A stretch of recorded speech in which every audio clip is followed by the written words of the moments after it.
Bismillahirrahmanirrahim. Assalamualaikum warahmatullahi wabarakatuh. Apa kabar anak-anak?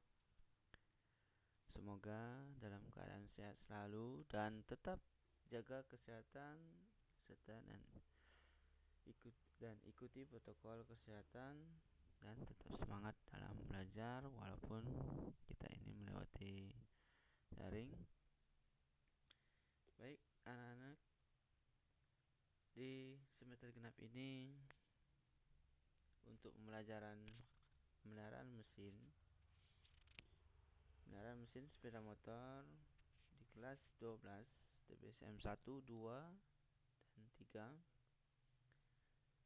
kita akan belajar tentang PJM FI atau yang sering disebut dengan sistem injeksi.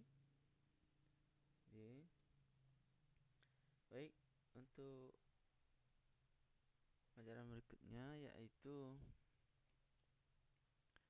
Bapak akan menyampaikan definisi PJM FI, sistem supply bahan bakar dengan menggunakan teknologi kontrol secara elektronik yang mampu mengatur pasokan bahan bakar dan udara secara optimum yang dibutuhkan oleh mesin pada setiap keadaan. Terus di sini ada perbandingan sistem supply bahan bakar.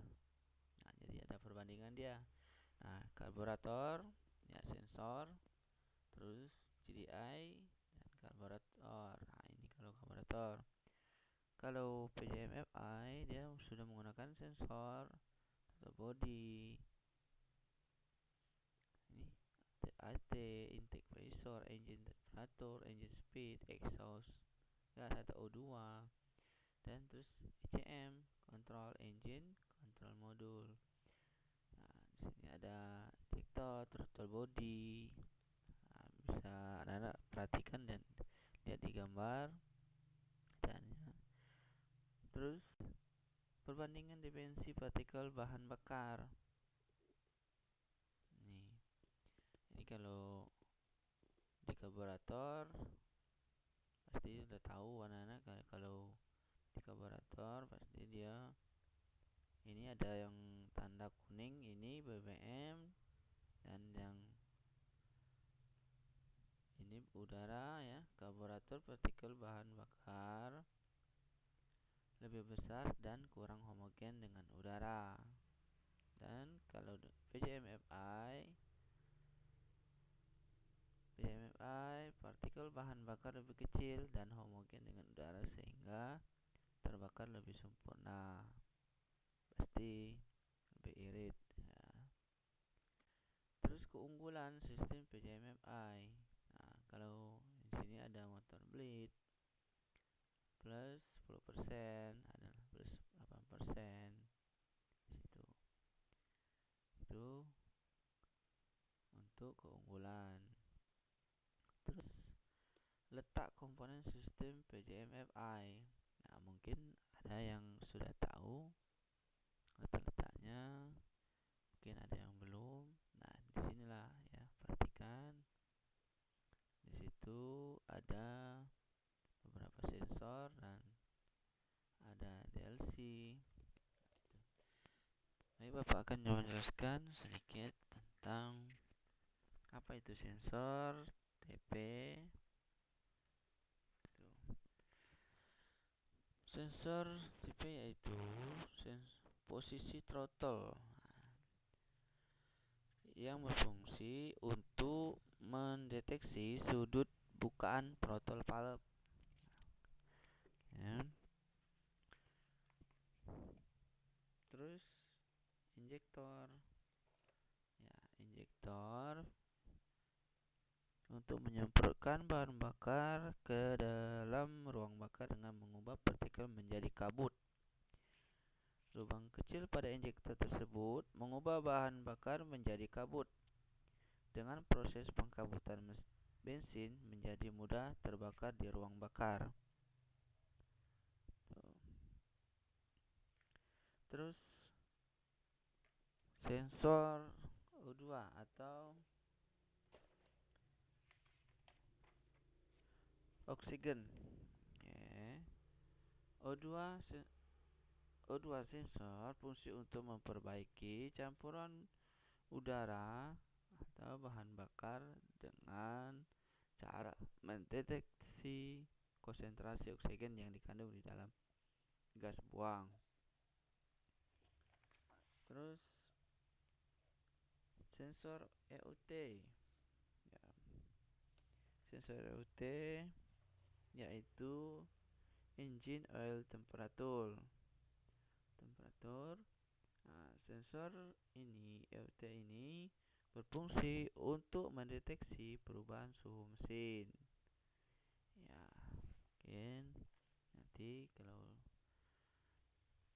mudah-mudahan suasana ini sudah membaik, kita pasti akan lebih enak kita praktek langsung ke bengkel untuk melihat kondisi dan secara langsung. Terus ECM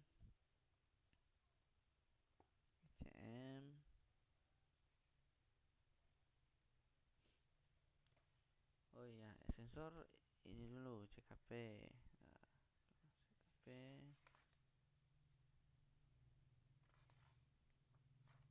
Kalau CKP ini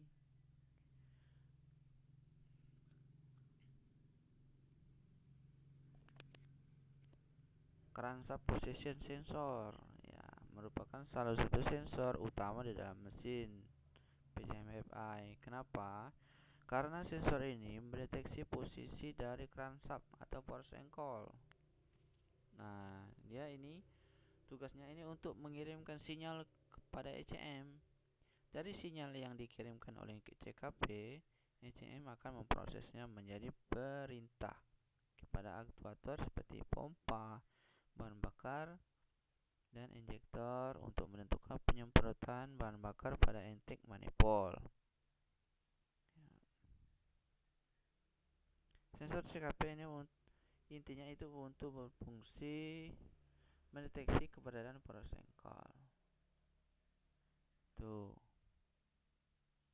Nah, kalau ECM banyak memiliki ada beberapa fungsi sebagai penghantar sinyal. Ya, sinyal diberikan, ada ECM menentukan lamanya penyemprotan bahan bakar pada mesin.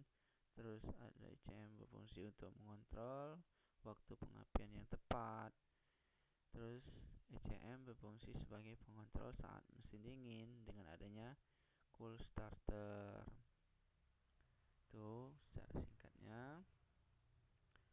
Terus valve pump kalau bahasa kita ya pompanya itu pompa. Nah, fungsi apa? Untuk menyuplai kebutuhan dalam sistem injeksi bahan bakar. Ya, misalnya di dalam tangki ini. Terus DLC apa? Konektor sangat mudah digunakan untuk melakukan reset. Nah, jadi intinya untuk mereset tuh